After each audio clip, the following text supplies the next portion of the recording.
नाज़रीन, भारत की हम बात कर रहे हैं जहां इस वक्त मुकम्मल इलेक्शन नताइज के मुताबिक लोकसभा इंतखाबात में बीजेपी के इत्तेहाद NDA ने 292 नशिस्तें जबकि कांग्रेस इत्तेहाद ने 234 नशिस्तें हासिल की हैं। नरेंद्र मोदी जवाहरलाल नेहरू के बाद मुसलसल तीसरी बार पार्लिमानी इंतखाबात जीतने वाले पहले सियासी रहनुमा बन गए हैं। 8 जून को मोदी तीसरी मरतबा वजारत उज़्मा का हल्फ भी उठा लेंगे। ताहम बीजेपी भारी अक्सरियत हासिल करने में नाकाम रही है जिसका दावा वो इंतखाबात से कबल कई बार करते रहे थे। बीजेपी के बुलंदोबांग दावों और एग्जिट पोल्स के बरक्स इंडिया के पार्लिमानी इंतखाबात में हैरत अंगेज नताइज देखने को मिले। कांग्रेस की क़यादत में अपोजिशन इत्तेहाद मोदी की बीजेपी को नुमाया तौर पर कमज़ोर करने में कामयाब रही। तो दूसरी तरफ नरेंद्र मोदी ये कहते हैं कि भारतीय अवाम ने NDA पर पूरा भरोसा किया है। आज दुनिया के सबसे बड़ी जमहूरियत की जीत हुई है।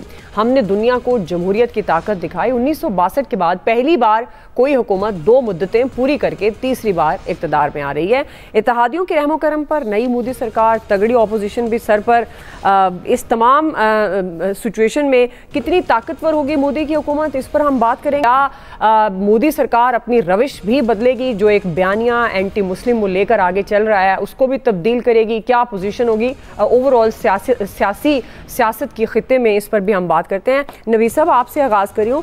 आपके ख्याल में जिस मैंडेट की तवक्को वो कर रहे थे वो नहीं मिला, कहीं ना कहीं उनके बयानिए को हार हुई है। आपको लगता है कि ज़ाहिर है हुकूमत वो बनाने जा रहे हैं इत्तेहादियों के साथ, अपनी रविश तब्दील करते हुए नजर आ रहे हैं वो आपको? देखिए, दुआ कहीं ना कहीं नहीं बल्कि टोटली उनका नैरेटिव जो है वो उठा के फेंक दिया है इंडिया के जो वोटर्स हैं उन्होंने। मोदी जी और बीजेपी और उनके इत्तेहादी जिस वक्त इलेक्शन में जा रहे थे तो बड़ा सीना ठोक के ये कहा जा रहा था कि जी 400 सीटें जो है उससे ज्यादा लेंगे। जी जी। अब देखें, बीजेपी के लिए ये एक बड़ी कड़वी फतह है इलेक्शन में क्योंकि 400 सीटें जो जहन में रख के जा रहे थे और अब देखें कि पिछले 2019 के इलेक्शन में 302 या 303 सीटें ली थी और इस दफा जो है वो 222 या 24 के करीब सीटें जो है उन्होंने ली हैं। तो वो उनका वो जो एक भरमबाजी थी वो तो खत्म हो गई ना। अब वो जो उनके इत्तेहादी हैं उनके रहमो करम पे होंगे। वो बीजेपी को वो सादा अक्सरियत भी नहीं मिल सकी जिसके साथ वो जो है एक तगड़ी गवर्नमेंट बना सकते थे। लेकिन ये देखना चाहिए कि बीजेपी ने यहाँ पे मोदी ने जो पिछले 2 टेन्योर में उन्होंने जिस तरह का एक रेटरिक फैलाया, जिस तरह की टॉक्सिक पोलराइजेशन और डिविसिव जो उन्होंने पॉलिटिक्स खेली उसकी तो बिल्कुल नफी कर दी, उसको तो बिल्कुल मुस्तरद कर दिया इंडिया के वोटर्स ने। और ये भी देखें कि साउथ में केरला और तमिलनाडु वहां पे ये मोदी जी वहां जाके बैठ गए थे, वहां पे जो है वो मेडिटेशन सेशन करने लगे थे, वहां पे उन्होंने जाके पड़ाव डाल लिया था बिकॉज वो ये एक्सपेक्ट कर रहे थे कि जी यहां से उन्हें, लेकिन वहां पे लोगों ने टोटली मुस्तरद कर दिया उनकी उस आइडियोलॉजी को, उनके उस नजरिए को जो है वो लोगों ने मुस्तरद कर दिया।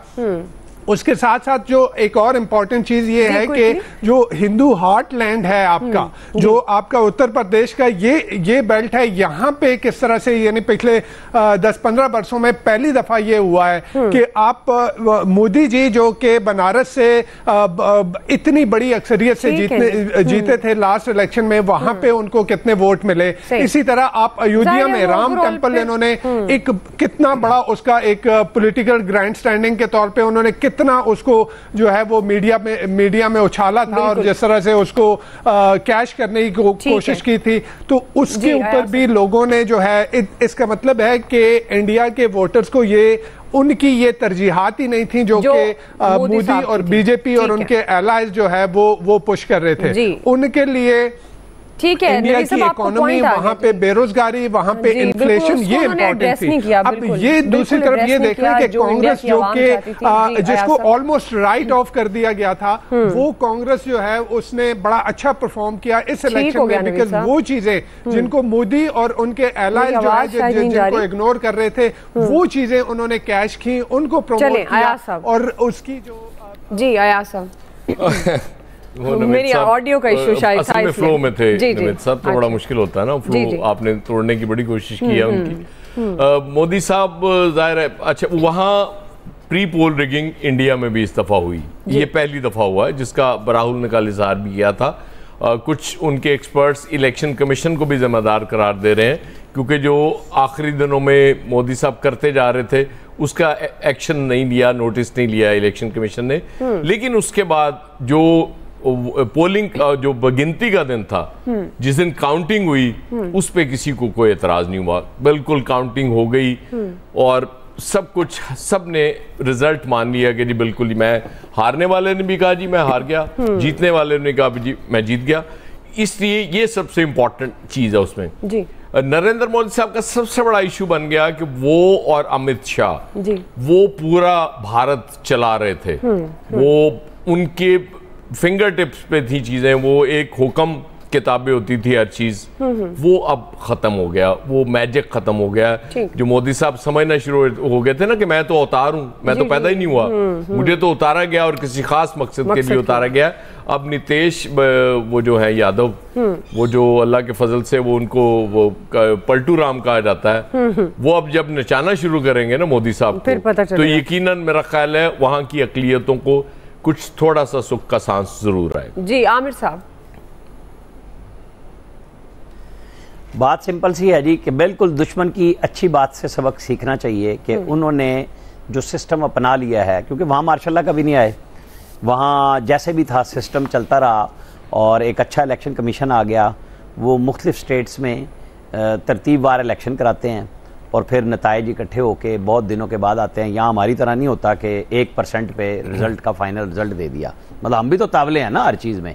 तो चीज़ों को सिस्टम में लाएं और वहाँ पे इंतहा पसंदी को शिकस्त हुई, वहाँ इत्तदाल वालों को रास्ता मिला है कि भाई कब तक फाशिज्म चलाएंगे, कि आप मर्जी से चलाएंगे, सुनेंगे नहीं किसी के, आप किसी के उस पे कर रहे हैं, बहुत अच्छा कर रहे हैं। इस वक्त इंडिया बहुत दुनिया में आ गया है, इसके बावजूद उनके अपने लोगों ने सोचा कि इस इंतहा पसंदी ने हमें बहुत नुकसान देना आगे चल के, तो वो जो पलटा खाया उनके लोगों ने और बताया, तो ये एक ऐसी बात है जो पूरी दुनिया में सुनी जा रही है। हमें भी देखना चाहिए कि हमारे यहाँ भी हम अपने रवैयों में बहुत इंतहा पसंदी पे चले गए हैं और ये सब हमारे यहाँ भी कमी किसी में नहीं है। बिल्कुल ऐसे हम किसी की कोई अच्छी राय सुनने के लिए भी तैयार नहीं होते।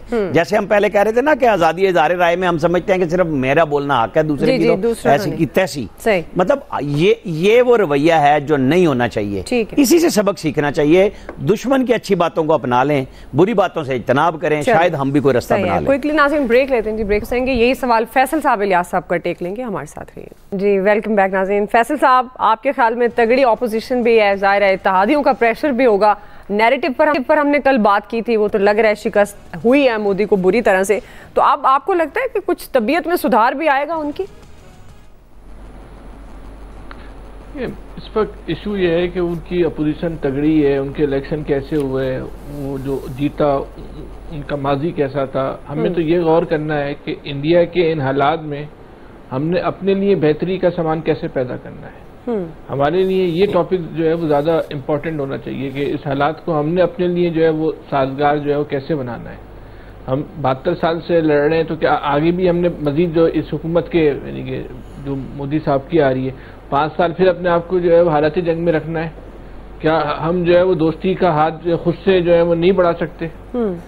मैं वो नवाज शरीफ साहब से बहुत सारी बातों पे इख्तिलाफ है, लेकिन मैं नवाज शरीफ साहब को बहरहाल ये क्रेडिट देता हूँ कि नवाज शरीफ साहब ने जो है वो भारत से दोस्ती की जो है कोशिश की थी और उसको जो है पूरी मनसूबाबंदी करके जो है वो नाकाम बनाया गया। ठीक, हमें अपने पड़ोस के साथ जो है वो अच्छे ताल्लुकात रखने होंगे, चाहे वो भारत हो, चाहे वो अफगानिस्तान हो, चाहे वो ईरान हो, चाहे वो चीन हो। कभी पड़ोसियों से लड़के थोड़ी जो है वो रहा जाता है। ठीक जी, इलियास साहब।